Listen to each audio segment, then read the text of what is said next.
দরবারে নিয়ে যাব তো বটে, তবে তোমাদের দেহ যাবে না, তোমাদের মাথা যাবে।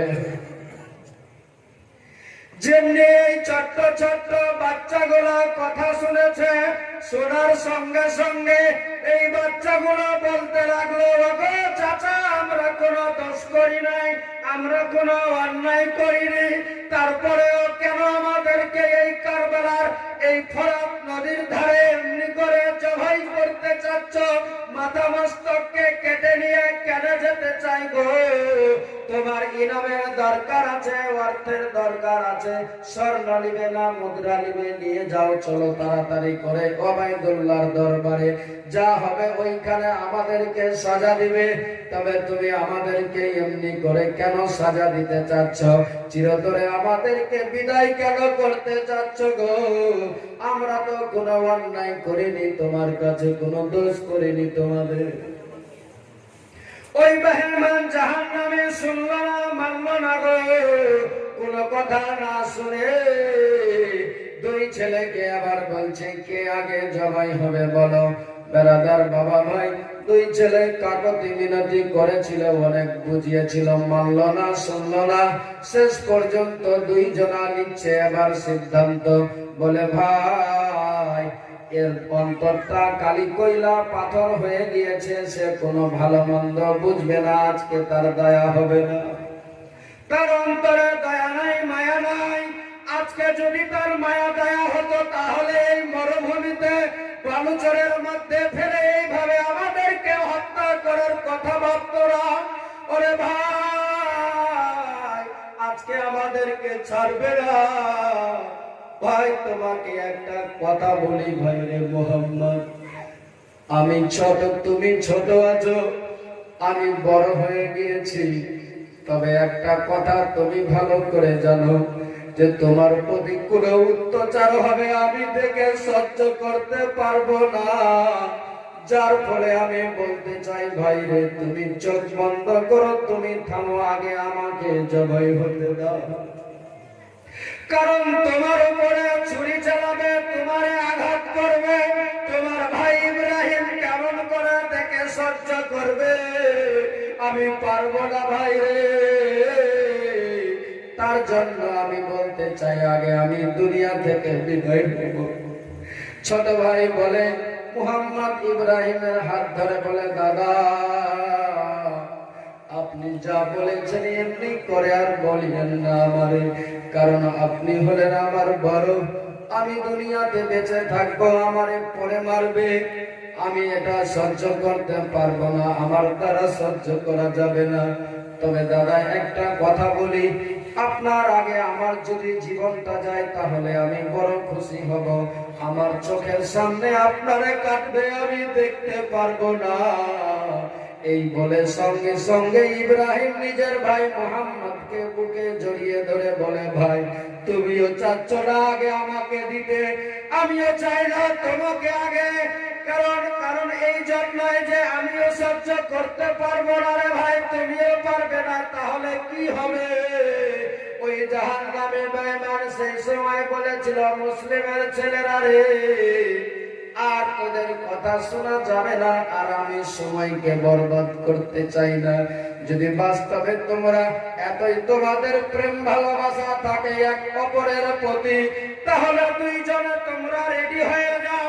বেরাদার বাবা ভাই, আসমানের ফেরেশতারা সেই সময় আমার মহান আল্লাহর দরবারে বলেছিল, মাবুদ এই তোমার কেমন লীলা রয়ে আছে, এই কোন এমন মাজারা হয়ে গেল, এই মাসুম বাচ্চা এরা কোনো অন্যায় করে নিল মাবুদ, এদেরকে এমনি এই মরুভূমিতে কেন নিরপরাধে তাদেরকে মারা হচ্ছে?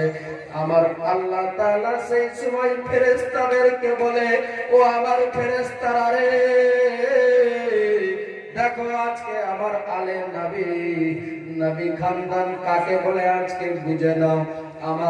আমার নবীর উম্মতিদেরকে শরীয়তের নিয়ম বোঝার জন্য, শরীয়তের যেন প্রতিটা মুহূর্তে চলে, শরীয়তকে যেন ভুলে না যায়, যার জন্য তারা জীবন দিতে প্রস্তুত হয়ে গিয়েছে। ও আমার ফেরেশতারা রে, তোমরা আজকে সাক্ষী থেকে যাও, এই আমার বিশ্ব নবীর আওলাদকে যারা আওলাদের কথা শুনে তাদের অন্তরে যদি দুঃখ আছে, তাদের চোখে যদি পানি আছে, আমি আল্লাহ তাআলা সেই চোখের পানিতে তাদেরকে জাহান্নামের আগুনকে নিভিয়ে দিব।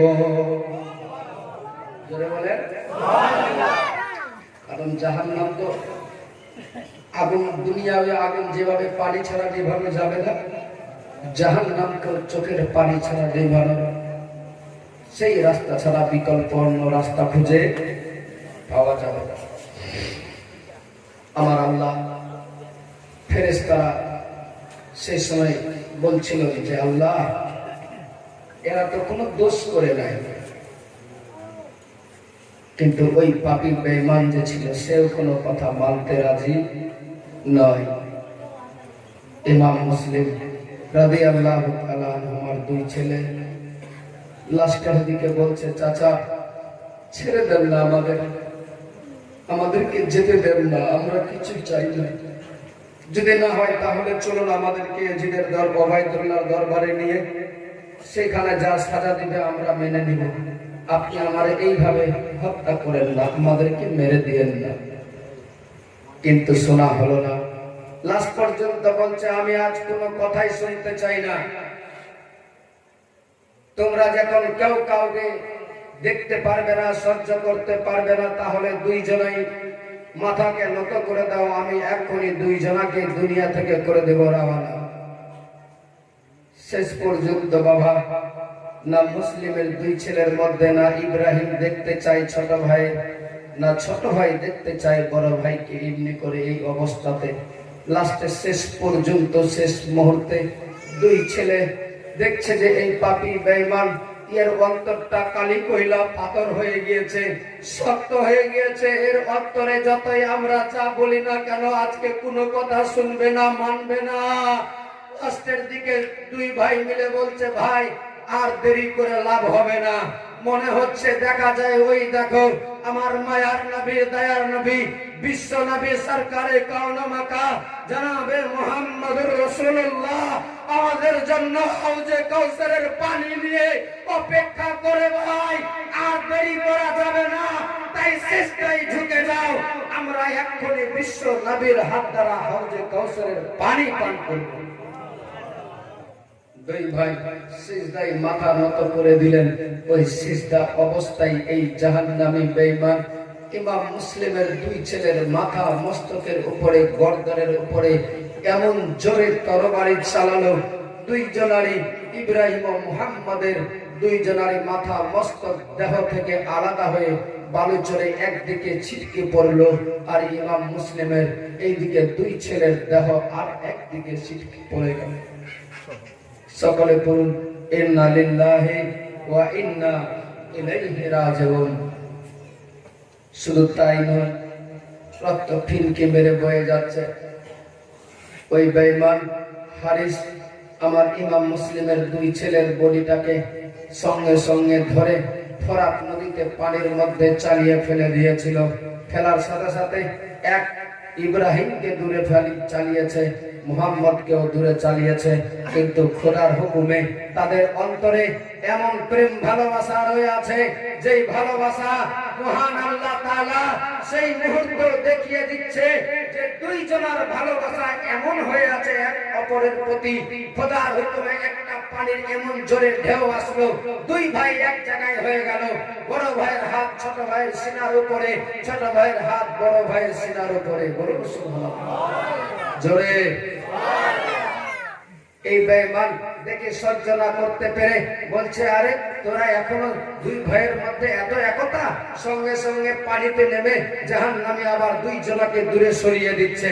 দূরে সরিয়ে দেওয়ার সাথে সাথে আমার খোদার হুকুমে এমন জোরে ঢেউ আসলো, খোদার হুকুমের সাথে সাথে আমার বিশ্ব নবীর আওলাদের দুই জনের এক অপরের সিনার প্রতি আবার হাত এসে পৌঁছে গেল। বাবা ভাই, এটা দেখিয়ে দিয়েছেন পৃথিবীর মানুষকে যে মুহাব্বত কাকে বলে, এক অপরের প্রতি প্রেম ভালোবাসা কিভাবে করা দরকার লাগে। আজকে আমাদের মুসলমানদের এক অপরের প্রতি ঐক্যবদ্ধ নাই, আমাদের একতা নাই, আমরা এক প্ল্যাটফর্মে চলতে চাই না। আপনাদের সামনে বললেন, হুজুর পীর সাহেব কিবলা শোনালেন যে আজ আমরা একতা না হওয়ার কারণে আজ আমরা এই মুসিবতের মধ্যে ফেসে আছি। বাস্তব তো এটাই। যদি সত্যি